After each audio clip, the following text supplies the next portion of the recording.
Good evening, everybody. Peter Vexelman here. How is everybody? It is 7 o'clock. We are here together. We have some great stuff for you today. It's just me. I think last couple of weeks I've been doing this in our in-town place in Atlanta. Today we're at the lake house, so that's why I changed the scenery. It's a hot day in Atlanta. That's why, if you could see here, my wife, like right before we got started, brought the fan out. She's like, "You're gonna need this," but I'm like, I want to hang outside. And right before this, I don't know if you guys could see, that's our boat down there.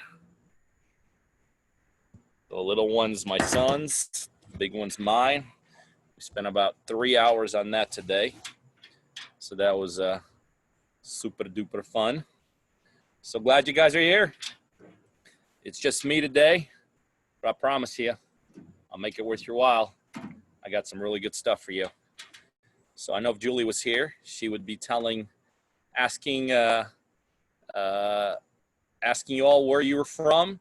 I still have this goal of having a webinar where we have all 50 states represented. I think Kristen told me last time she's taken down where you guys are from. So if you all just keep on putting in where you're from, that'd be helpful. I know Kristen behind the scenes is like tagging all these places.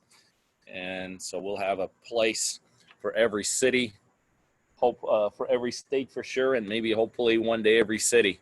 Texas in the house. Wow, we had a bunch of Texas people in the house today. We got Georgia, we got Maryland, Florida, we got Georgia, got more Georgia, got more Florida,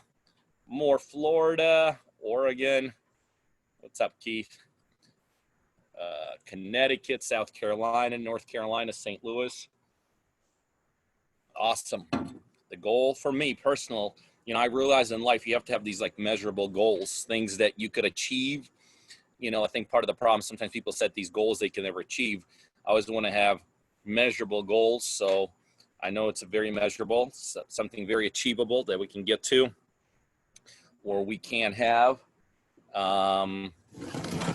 where we will be able to have all 50 states represented. Somebody here from Saturn. I don't know if like they literally mean the planet Saturn, or if there's Saturn, like Saturn City somewhere. Louisiana in the house, Chicago, Illinois in the house. Wow, somebody else from Texas. We got really Texas up the wazoo today. Awesome. We'll be starting here in just a couple minutes, guys. I promise you I'm going to make it worth your while today, guys. Oklahoma, more Texas. Wow. Texas contingency. Super duper. Glad you guys are all here. We will be getting started here shortly. I am kind of doing this. I don't think I've ever done this from outside. So very cool. Very excited. If it does get too dark as we go on, I'll head right in to our lake house and finish off from there. What's up, Archie? What's up, Peter? What's up, Don? Michael, Omer, Eugene, Allegra, Sylvester, Teresa, Michael, Johan, Janet, Keith, another Keith, Lisa, Melissa, Kevin, Jamie, Nancy, Erica, John, Leo. Man, we got a ton of people. What's up, Shane? What's up, Nancy? Got another Nancy. What's up, Danny? Boy, tons of people. Hey, Bill from Sacramento. I bet it's hot as it here. I bet, Bill, you got me beat in Florida right now. What's up, Tim? What's up, Ernest? All right, we'll be getting started here. Just a couple minutes. Thank you all for being here. Port Richey, Florida. I don't think I've ever been there. I heard quite a bit about it. I think we've done a deal or two there. What's up, Glenn? I will tell you I'm doing this outside today, so if it does get too dark, I might, in the middle of the webinar, be moving inside. It's just me today, but guys, I promise you here, we get rolling just a couple minutes. I am gonna make it worth your while. I got some really good information, some personal things I wanna share with you all, some things I've been through myself, some things that I know is gonna give you guys not just hope, but I think some answers too. So Oregon, 97. Whew. It's in the 90s where I'm at, Keith. It's not 97, but we're a couple hours ahead of you. So it's getting a little bit, it's like past 7. I think you're there, 5 o'clock hour. We're in the 90s. I spent about 3-4 hours out there today. That's 250 miles of shoreline. We took my dad out on one of our boating trips today.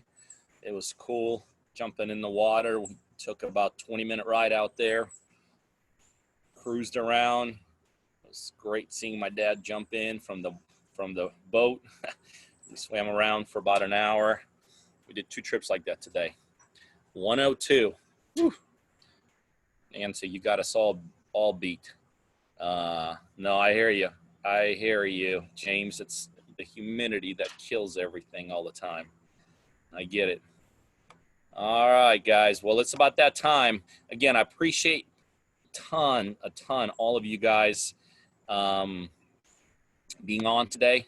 I got some really good stuff. I got some stuff that I think everybody could relate to today. I mean, it's the bottom line. I don't care what part of your career you're in. I don't care if you're just getting started. I don't care if you've been doing this like I have for 22 years. I'm going to share with you some stuff that is going to it's going to make sense to a lot of you guys, and it's going to hit home with a lot of you, and it's going to a bunch of you will use what I give you today, and I think we'll go out there and become better investors. But first, if you all don't mind, I would like to start out the way I always start out, kind of just telling us just a quick backstory about us, how we got to be here, and who some of you all are. Obviously we're a partner-driven real estate investment company. We have not been that forever and ever. As a matter of fact, we just became full-fledged partner-driven model really in the last couple of years. But out of the 22 years that I invested in real estate, I was a typical investor, kind of see deal, do deal, see deal, do deal. Did very well, did, thousands of deals like that. Got to the point where I actually had my own call center of inbound calls, had negotiators, lining the floor. We took sometimes as many as 1,000. Check this out, 1,000 seller calls on a daily basis from motivated sellers. And we did very well with that model. Like I said, I, did, well over, thousands of deals like that. And things were going well, but like anywhere else in life, everything is relative, everything is proportional. I remember before I got started in this business, my goal was to just complete one deal successfully. Then I got started in this business, and in the first 6 deals, I lost everything I had. So then my goal changed, forget just doing one deal. Let's see if you could at least even make some of the money back, so everything is relative and proportional. And so even when I got to be big, I then started thinking, well, how do I get to be even bigger? How do I do things like beyond my own capacity? How do I expand beyond my own geographical reach? How do I get beyond my knowledge base? And this is where the partner-driven model really evolved from.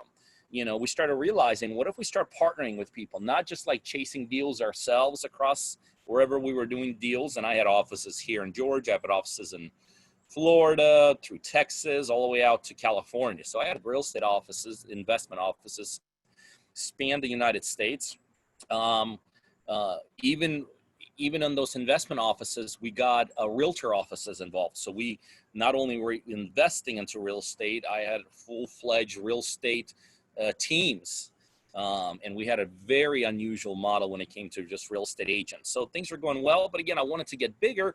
And that's when we said, let's just start partnering and let's start doing deals, because then instead of just focusing in areas we had our offices in, and guys, by the way, this is very important when I'm telling you, some people get started in this business, they go to some seminar and listen to some guru, and they hear this Oh, you could do this virtually. Let me tell you something. That, in my opinion, that's a bunch of BS. This is a business. You know, even after doing thousands of deals, I could tell you, I only was doing deals in the areas I had offices in, because real estate, any way you slice it, is a local business. And so to really get a grasp on what you're doing, you got to stay local. You got to stay local. You got to have some kind of market presence. But I wanted to get beyond my own market presence. And so what we started doing is we started just basically partnering with people.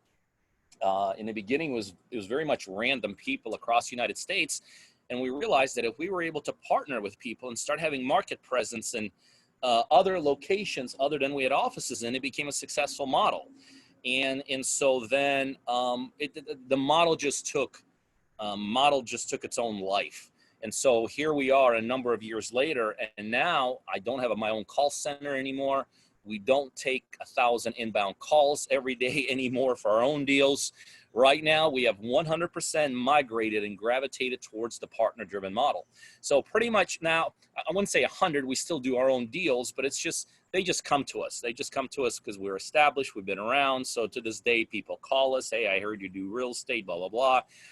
So, but we don't chase deals ourselves anymore. We realize that the partner-driven model, from our perspective, is the way to go, because it gives us market presence almost at this point spans the United States. And we feel very confident doing deals with our local partners because we then do literally truly have market presence, you know, and what we realize, because of the successes we've been having that for such a long time, in the end, the beneficiaries are always our partners, okay? Because they get coached by us, they get mentored by us, they get technology from us for being our partner. We help them with lead gen. Well, if capital is ever needed in the deal, obviously we provide all the capital. If capital is not needed, we provide, you know, teach them ways of structuring deals they don't know how to structure maybe themselves. Our construction team comes in if it's needed, helps them fix it. We sell it, split the profits down the middle. And so we at the corporate level, well, not corporate, of our investment level company, we are all in. We are a partner-driven model, and we're always looking for more partners. And that kind of gets me around to tonight, who's on this call. There's two types of people on here tonight. Some of you guys are already our partners, and super duper, we're glad you're here. Obviously, if you're a partner of ours, you know what you get. But for you, you know, and I always compare myself to you guys many years ago when I started, you know, when I went through my horrific beginning and then finally starting digging my butt out of the disaster I created. By the way, it took me 3 years in this business to dig myself out, and I made zero. Like literally first 3 years in this business, I made zero. You know, some people get in this business and 2 months later, they're like, I'm out. And to me, that makes no sense whatsoever. Like I've made zero money for the first 3 years, and, you know, look at me now. But back then, when I finally did start becoming a little bit successful, there were a couple of guys that became instrumental in that success. They became my coaches, my mentors in essence. And so anytime they were anywhere, I was always there, okay? And some of you guys are partners, and that's why you're here tonight. You're just like, anytime we're doing something on a daily basis, sometimes twice a day, you're always present, you're always there. And this is a way for you to kind of connect, reconnect with us, recommit. And so glad you guys are here. You know what my message is to you, right? Reset, recharge, recommit, and let's go to work. Some of y'all are not yet our partners, and we're so glad you're here.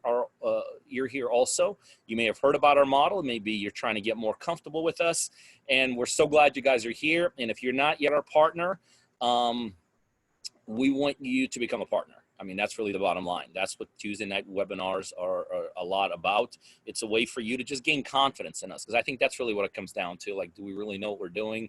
Do we actually do what we say we do? Are we actually investors? You know, do we just, you know, go through the motions? And this is when you kind of hear us and listen to us and hear our stories, I think you get comfortable with that. And guys, we have something really new for those that are not our partners yet, and this will be on your chat screen today. We want you to go through our new partner application. Literally just got released tonight. Okay. And if you're not yet our partner, we absolutely need you to go to partnerdriven.com/apply. It's partnerdriven.com/apply. And it's a brand new partner application. It's got hours of testimonials.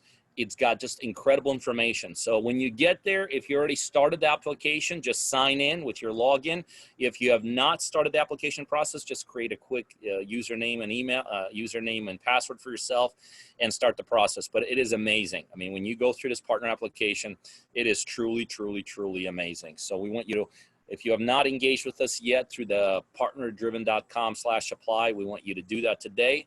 If you already started the partner application, just go to that page also, re-sign in, and you're going to see some just, it's an application process we put people through before they become our partners.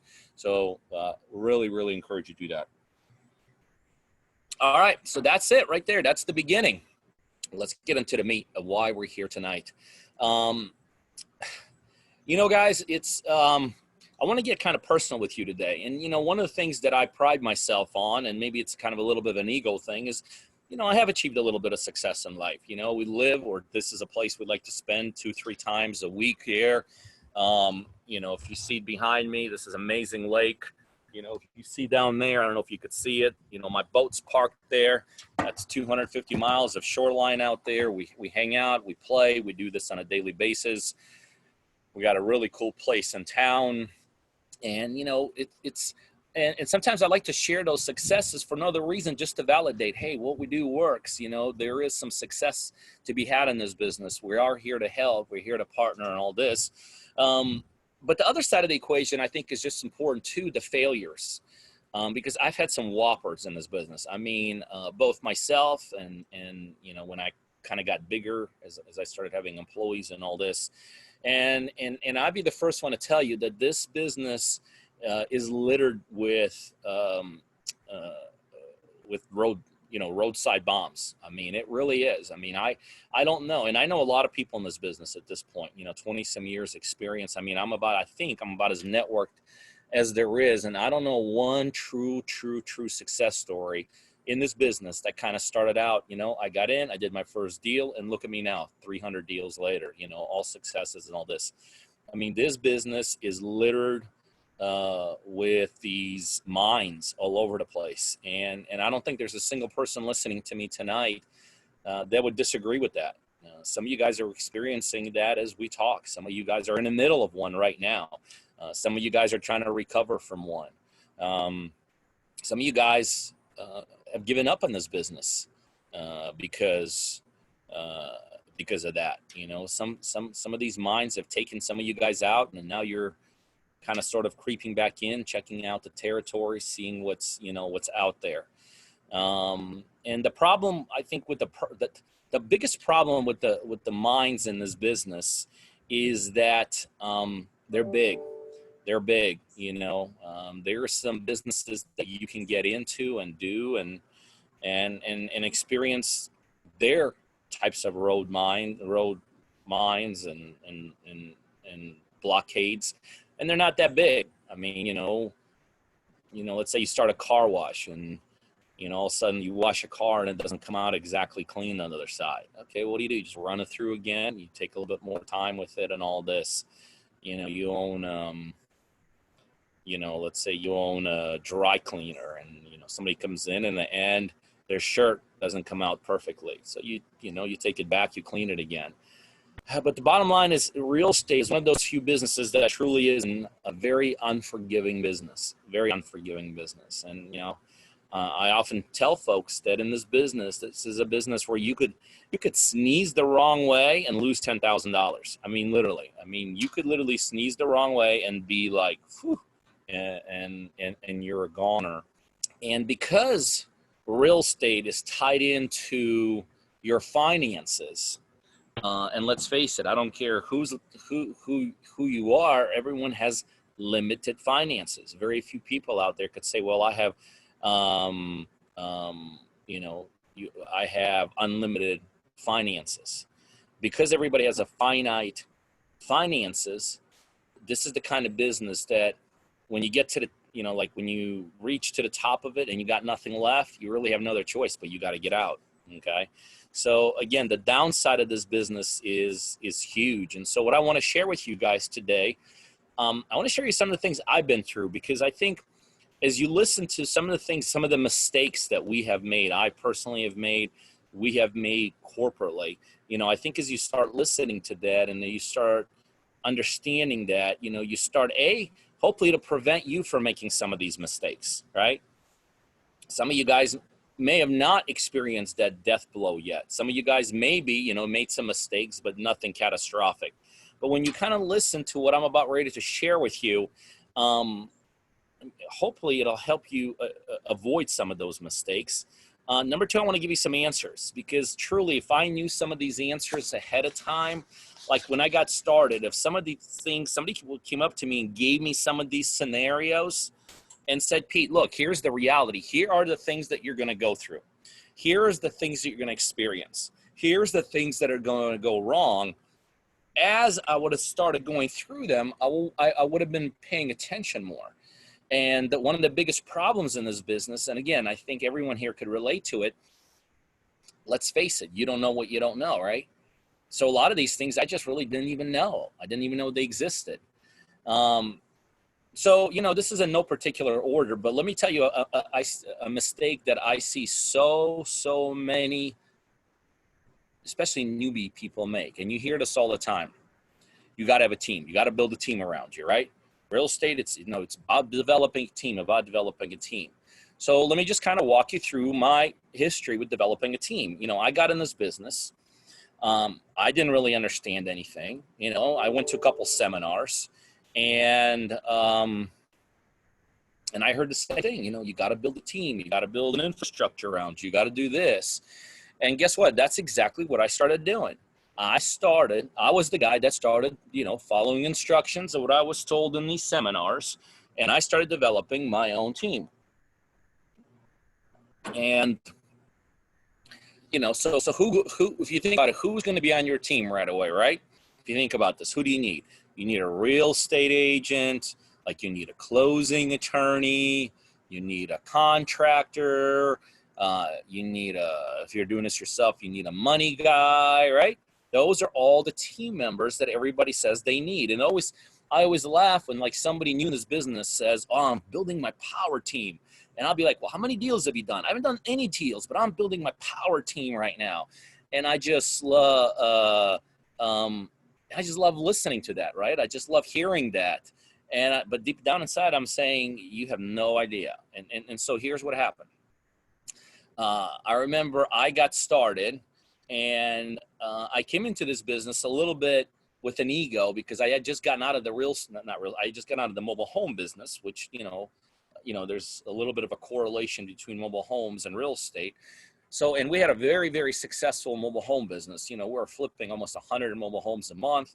We were rocking on all the cylinders. And then literally the reason we got out is because the financing fell out of the mobile home business. So we couldn't get back in financing for our buyers. So then, you know, my partner and I transitioned into real estate, because that was like the next logical thing to transition to when you're getting out of mobile homes, right? We went to a couple seminars. I heard about this power team. And I'm like, okay, I got to develop my power team. So I remember I approached one of the top realtors in the area that I decided to invest in, right? And the guy's name was Jeff. That was his first name. He was the realtor. And I made this big case for myself that I was this big, you know, I never told him I was in mobile homes. I was just telling him, oh yeah, I did tons of real estate transactions. So I kind of built myself up. You know, I'm sure he saw right through me. But I'm like, you know, hey, you know, I know you're the big guy here, but I want you to take some time with me and blah, blah, blah, blah. So, you know, I got Jeff engaged, right? I got Jeff engaged. And I think probably out of the first 6 or 7 properties that I bought, Jeff found them for me, right? And I still remember riding around with Jeff through these neighborhoods. It was like Kirkwood here, and there was an up and coming neighborhood 20 some years ago. And Jeff started pointing out these opportunities for me, right? And I was excited because Jeff was treating me like he was giving me inside stuff, right? And I'm sure some of you guys can relate to this. Like, you're real like, hey, not too many people know about this thing, but this is really good stuff. And he was telling me all the right stuff. Like, he's like, oh, this property just hit the market. Or I'd be like, well, Jeff, this has been on the market for like 6 months. He goes, oh yeah, because the contract fell through a couple of times. And then, you know, I would say, well, what's this property worth? and he'd say, 200,000. And then he'd say, look, this property over there sold for 200,000. That property sold for 210,000. This property sold for, 230,000. So we could easily get 200 for it. And again, Jeff knew what to say to me and how, what to say to a new guy. He used all the buzzwords. Hey, this is a great deal, and nobody else knows about it, and it just hit the market. And I'm going to show it to you first, and before I show it to anyone else. And he had me going. Now remember, nobody gets in this business to get out of this business, right? Everybody gets in this business from a long-term perspective. So in my mind, back then, I was the same way, right? I'm in this thing for the long haul, right? And Jeff, he knows that. Jeff totally knows that I'm in this thing for the long haul. So Jeff would never give me bad information, right? Now, let me play the role of Jeff. And this is what a lot of you as newbies are going through. Here's the role of Jeff. Okay, I got a new guy, just like 95 out of the last 100 new guys that got in. He's only got a lifespan of probably a couple deals before he crashes and burns. I know exactly what to say to him because he wants to be made feel like he's special, and so I'm going to make him feel like he's special.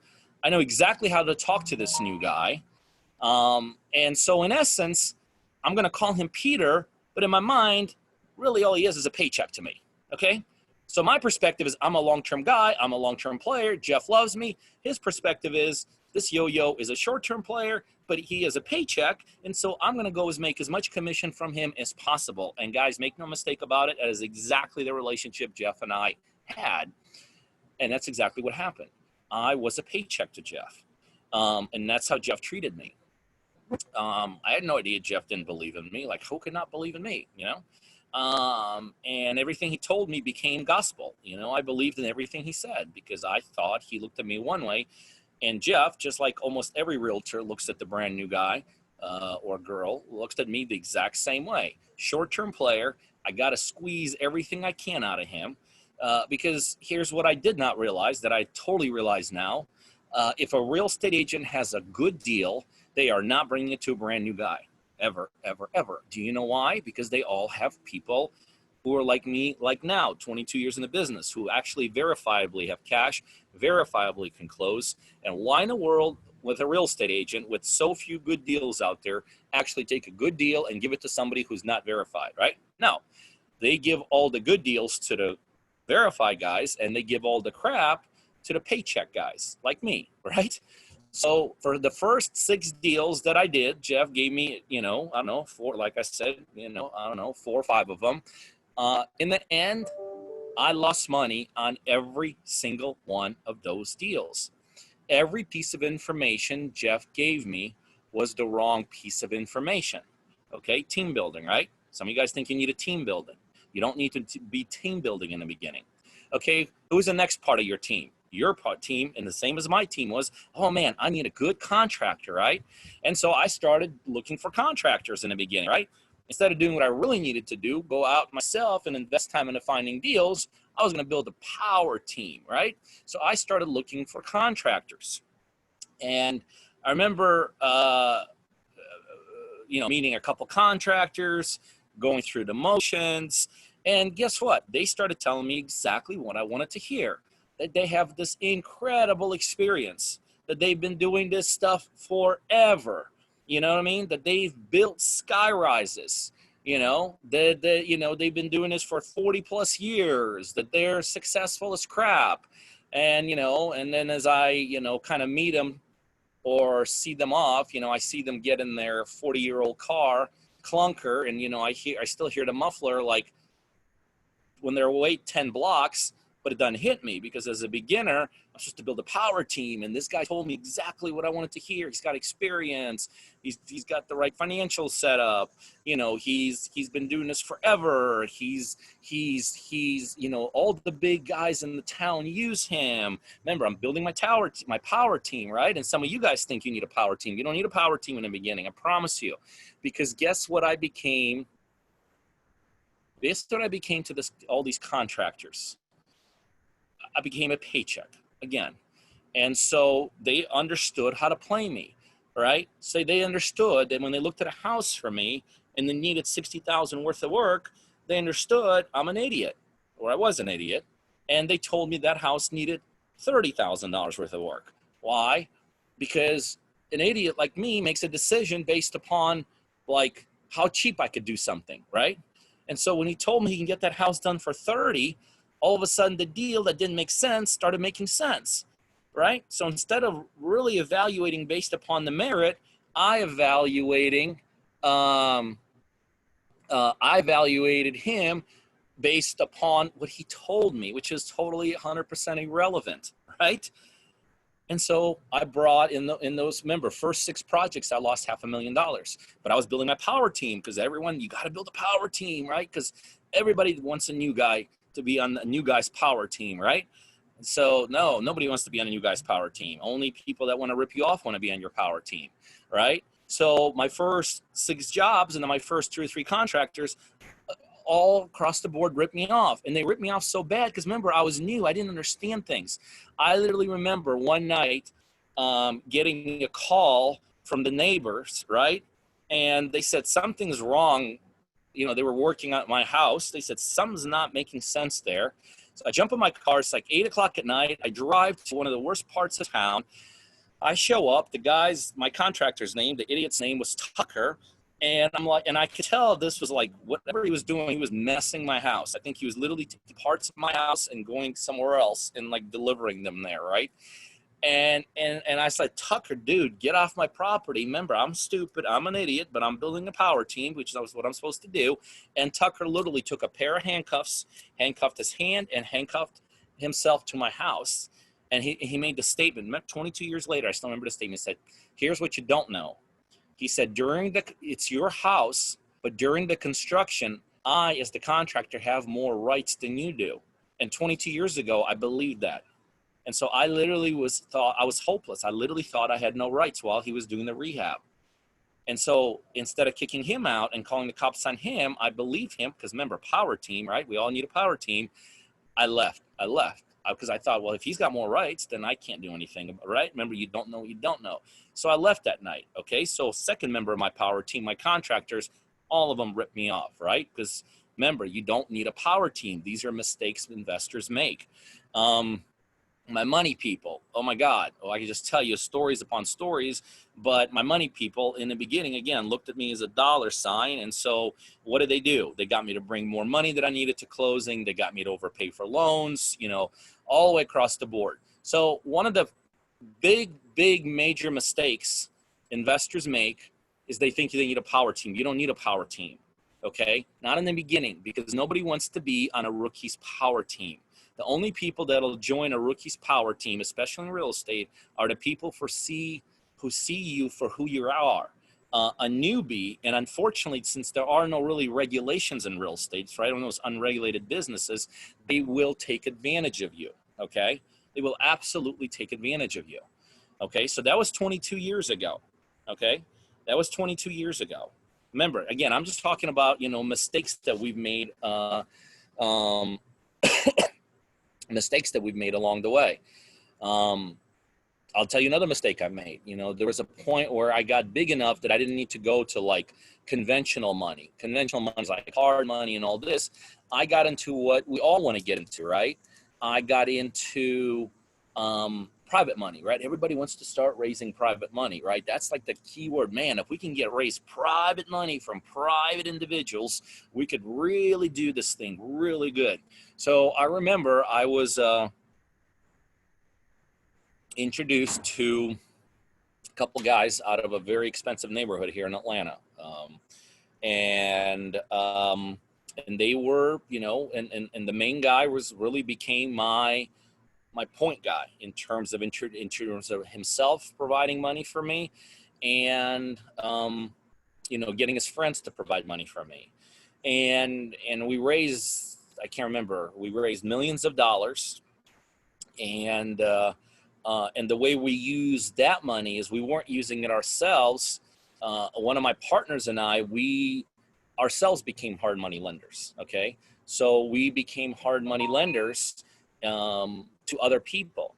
And the way we raised this money, and see, I still remember to this day, this guy gave up his cards to me when I met him. But again, I wasn't smart enough in understanding. Now, when I started raising money, I already had like 7 or 8 years of experience in this business, maybe even more. So I wasn't a new kid on the block from a standpoint of doing deals or borrowing plenty of money, but I was a new kid on the block in terms of raising some serious cash. So, but he gave up his cards to me up front. I just too stupid to understand.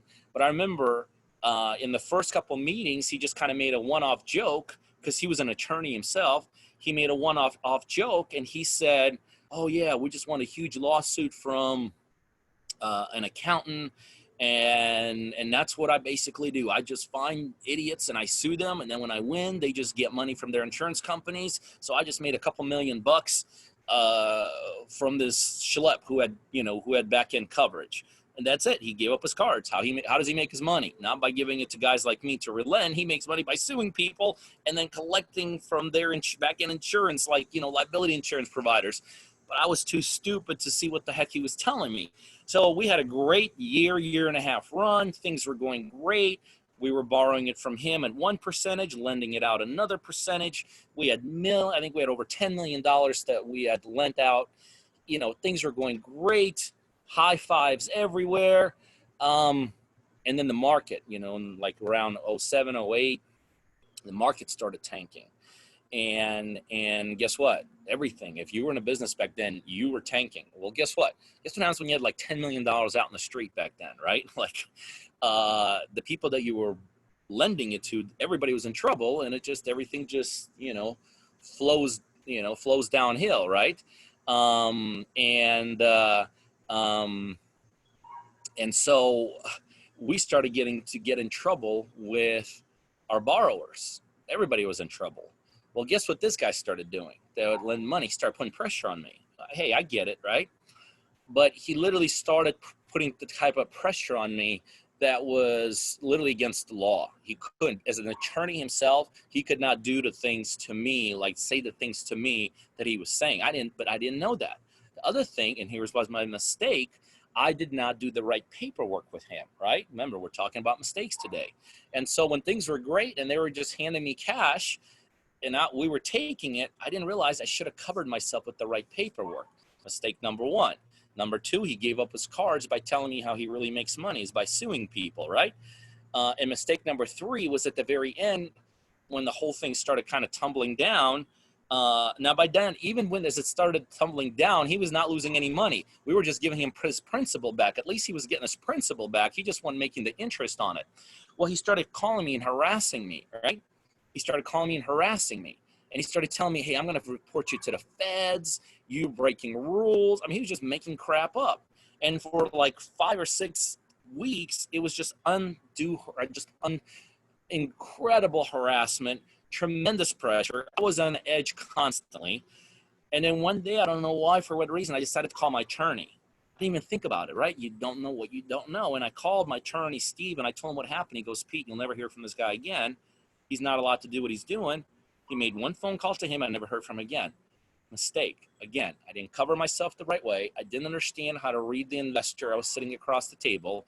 And on the back end, I didn't know how to respond to harassment, which, obviously I do now. Okay? You don't know what you don't know. You literally don't know what you don't know. And that caused me not only financial problems back then, but it cost me almost like health problems, like with the kind of pressure he was putting on me and the kind of crap I started going through, and I just understand how to react to it. Okay. Now, guys, let me tell you, mistakes don't disappear. I told you for mistake from 22 years ago. I told you a mistake from, 07, 08. Let me tell you a mistake from just a couple of months ago in our partner model, right? And so one of the things in our partner model is we always say everybody brings something to the table. What do we bring to the table? We bring coaching, mentoring, technology, lead gen, financial abilities, help with construction. But every partner that we have also brings something to the table, whether it's just boots on the ground, whether it's some sort of knowledge. So we were doing this one deal, and our partner was a contractor, right? And so when we bought the property, okay, he's like, hey, I'll just go ahead and fix it for you guys. And it just made all the sense in the world. He's like, hey, I've been a contractor for 6 billion years. I worked for the Defense Department. Blah blah blah blah blah. Julie even went down there. Julie went out there and met him, and she's like, Pete, this guy's legit.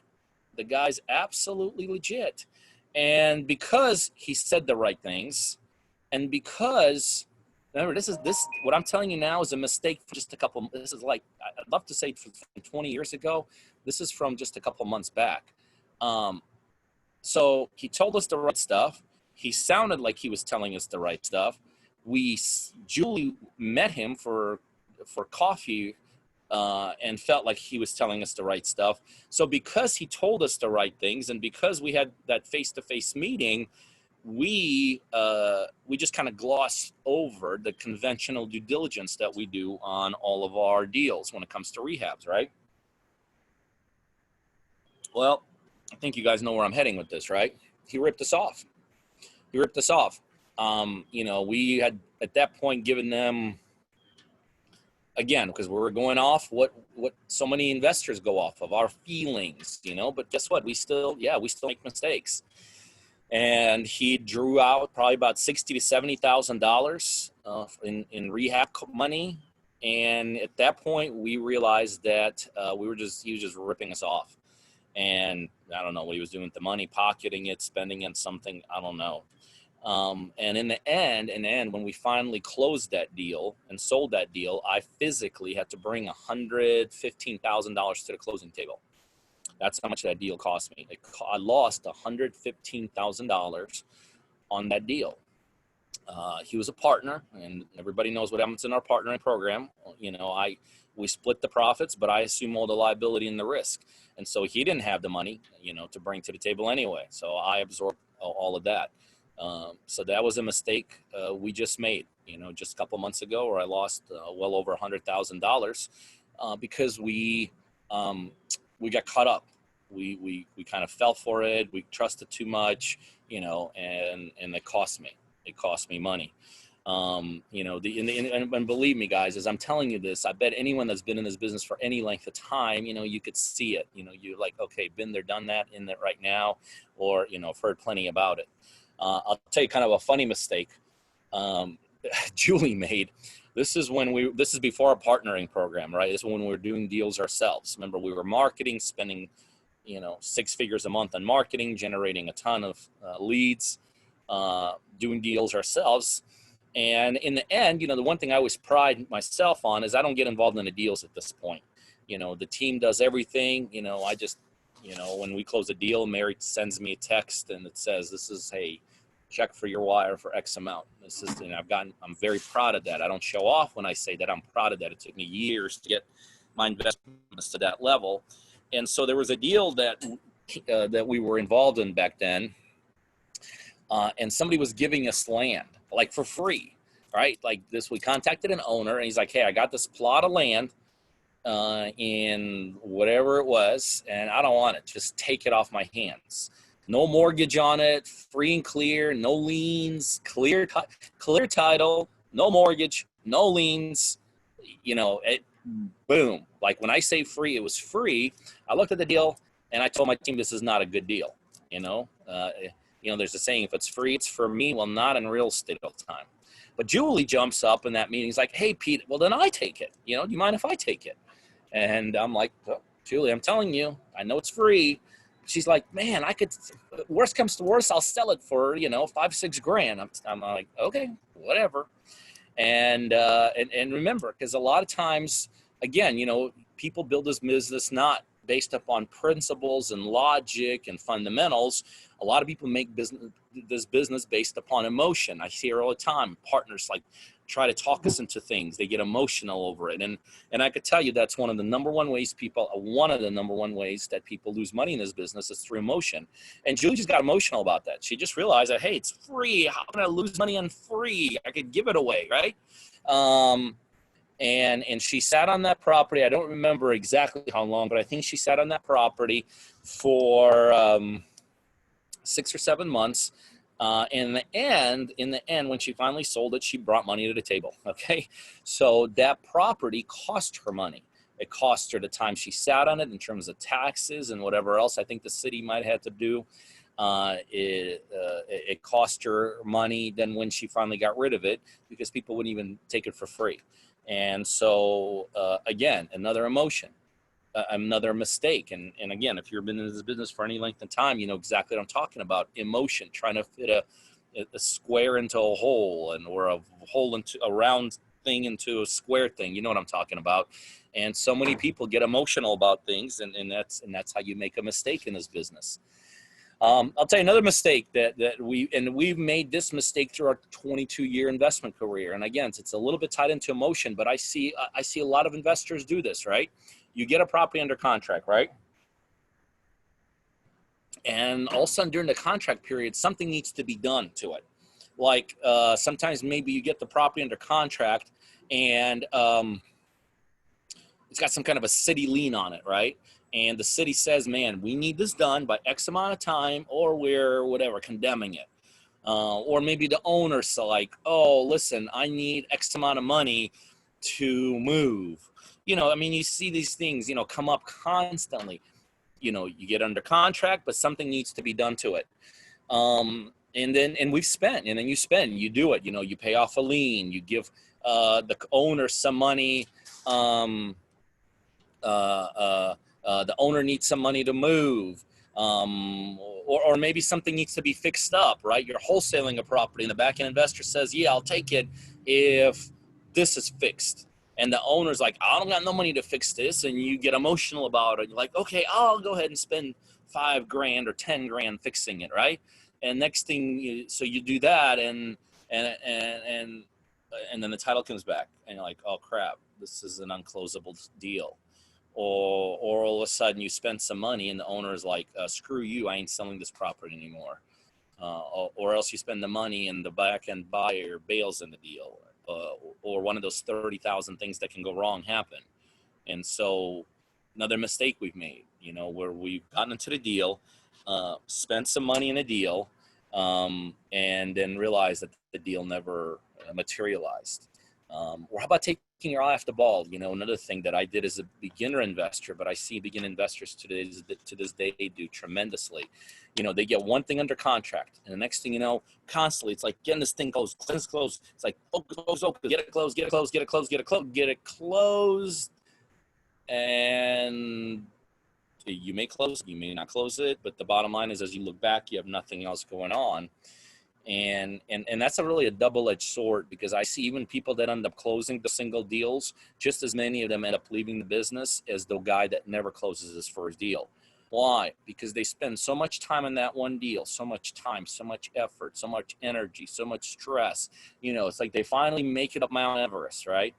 They get that closing, they get that momentary high, they pocket some money, and then they look at the next Mount Everest like, oh my God, I got to do this over again. It ain't worth it. I have literally seen just as many people quit this business after doing one or two deals as I've seen who've never done one deal, because of that mistake, focusing on one or two deals and forgetting that it's about the pipeline. Even if you have one or two deals going, I will put more value on the pipeline of 50 more potentials than the one almost totally at hand, because those 50 potentials will generate enough activity and create enough momentum. Because if you can get your pipeline into 50 or 100, you know how to maintain that. And then all of a sudden it's 50 to 100, 50 to 100, or 100 to 120, then 140 to 160. I'm more proud of that guy who may not even have too much things on the closing end than I am the guy that's got that one or two deals he's about ready to close. And God forbid I ask him about the pipeline, and he wants to spend zero time talking about his pipeline and 99% of time of how do I get this thing done. And I'm thinking, dude, it ain't worth it. I'm telling you, let's get this thing done. But the key is another big mistake, focusing all your effort on something that you think is a sure thing, that in the end may or may not be, you know, a sure thing. So you got to be very, very smart about that kind of stuff. Guys, as I sit here, I could go on and on and on about the mistakes I've made. You know, I've lost more money in this business than most people will make in their lifetime. You know, I've been at the lowest points of my life in this business. I could tell you this business is, you know, eating me up, chewed me up, and spit me back out. But in the end, I'm going to tell you what I think the ultimate answer is for all of this. And I don't tell you this because this is the model we run. I tell you this because it's reality. You cannot argue with what I'm about to tell you. There's nobody that can give me a logical answer to everything I've just told you and say, no, this is not the right answer. There's no one out there that can. I can't myself, and I've been at this thing for 20 some years. See, the ultimate answer is to connect yourself and align yourself with somebody that in the end can absorb your mistakes. That's really what it comes down to. There's two huge issues with mistakes. One, we already talked about, the money, the financial side. Almost every one of these mistakes, they were all different mistakes. They really had nothing in common except one thing. They all cost money. Okay? The other thing about mistakes in real estate is that they are, they're time related, meaning every mistake could set you back weeks, months, years. And let's face it, no one here has unlimited money and unlimited time. Everybody here and everybody out there has limited finances and limited amount of time. Okay? You know, I sit here and I tell you it took me 3 years to get to zero in this business. But at the same time, I had some finances. You know, I lost $500,000, but at least I had it to lose. If I didn't have it to lose, I would have been out. I wouldn't have been able to withstand the mistakes I made. Not because I didn't want to do it. I just didn't have $500,000 to lose. I just happened to have $500,000 to lose. Most people get in this business don't have $500,000 to lose. It also took me 3 years. Most people don't have 3 years. I had 3 years because I had nothing else going on in life. I didn't have anything else to go. I didn't really have a degree. I didn't have rich parents. I didn't have anything that I could like fall back on.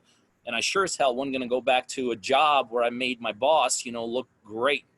And myself, I'm the, you know, the schlep behind the counter.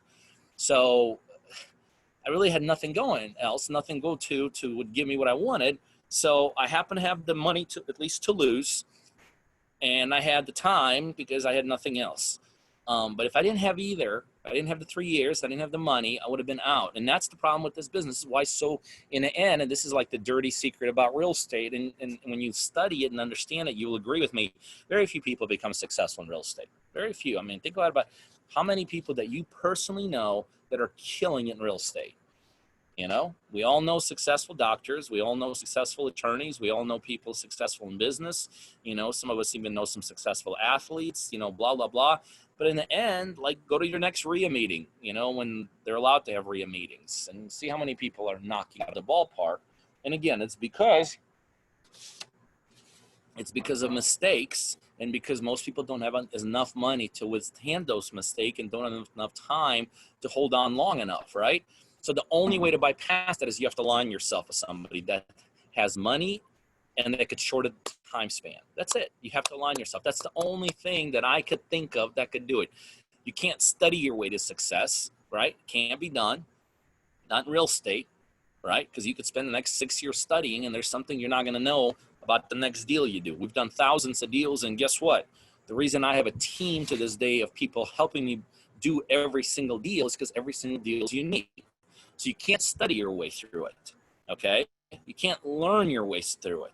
You got to either pay your way through it or you got to withstand time-wise. And by the way, even if you have all the money in the world and you have all the time in the world, why waste it? Okay, why waste it? Why did I waste $500,000? Every penny I had, right? You got to align yourself, because when you align yourself with somebody that has the ability to withstand financial hits, because guys, those never stop. I told you just 2 months ago, I lost over $100,000 in a deal. And if anyone's got experience, it's my team. And we got screwed, okay? So you're never going to withstand mistake. You're never going to eliminate mistakes. So you want to align yourself with somebody that's going to take the financial burden out of your particular situation, right? Or at least absorb it to a certain degree. And you got to align yourself with somebody because they can shorten that curve, because they know more than you do, okay? And this is why I keep coming back to our partner model. This is why from our end, sure, we love it. Love it. Heck, you should have seen the two texts Mary texted me today. 2 deals into 6 figures. I love it. But in the end, I think the partner model creates for you everything you need. We take away the financial side of it, which means you keep half the profits. And guess what? When mistakes will happen, and they will, make no mistake about it, they will. I just showed you, we just did one. We'll absorb all the financial side. And obviously, when you align yourself with somebody that's been at it for 20 some years and done thousands of deals, we know more than you do. I mean, that's an unarguable thing. You know, I don't know if that's a word. So in our partner model, I'm not saying if you don't partner with us, fine, go find yourself another guy that's going to pay for everything and spend, teaching you everything he knows. I don't know how many guys are going to do that. How many investors in your marketplace are going to do that, right? So, but if it's not our model, then I strongly suggest you do that, because that's really, in my opinion, the only way to really get this thing going. It's really the only way to get it going. I don't know any other way to do it. So our partner model does that. We coach you, we mentor you, we provide you with technology, we generate leads, we provide the know-how, we provide the finances if they're needed, the rehab part if it's needed also. This is why I'm such a big believer in the partnering model. See, guys, I could tell you mistakes upon mistakes upon mistakes. I didn't even hit the surface of the mistakes that we made back then and still to this day make. There's so many of them. This business is literally littered with these bombs of things that you just don't know that you don't know. You may have just heard, I gave you 5 or 6 today, and you're like, okay, got it. I won't make those mistakes. I didn't give you the 1,000 of others that I made. There's just too many of them. And guess what? There's things that we still don't even know. So align to eliminate the financial risk and align to shorten the time span. And that's ultimately how you get to be successful, at least in my opinion. And it's how I get myself to those next levels. I align myself. My whole business world is nothing more but aligning myself with the right people. My investment company, that's me aligning myself with the right people, the Julies of the world. Our partner-driven model is nothing more than myself aligning myself with guys like Rafa, and vice versa, by the way, with them, with me, and all this. That's all it is. It's alignment. And this is why we feel like this is such a great opportunity. Anyway, guys, if you're not part of our partner model yet, please go to partnerdriven.com/apply. I'm sure it'll be up in your chat right now. If you already started the partner application, just re-log in there. If you haven't started the partner application, it's a brand new partner application. It's filled with just incredible real-life partner stories. You'll just love going through it. And if you're have not started yet, you'll create an account. It takes less than 5 seconds, and off you go. But we just released it tonight. Rafa and the team is proud beyond anything in terms of doing that. Just go to, again, if you're not yet a partner, just go to partnerdriven.com/apply. It's on your screen. Other than that, guys, that's all I had. Amazing night. I really enjoyed it. I really enjoyed doing it out of here. And hey, it might be time for me to jump back in that boat, go take another spin out there. Thanks, guys. We'll see you next week. Bye.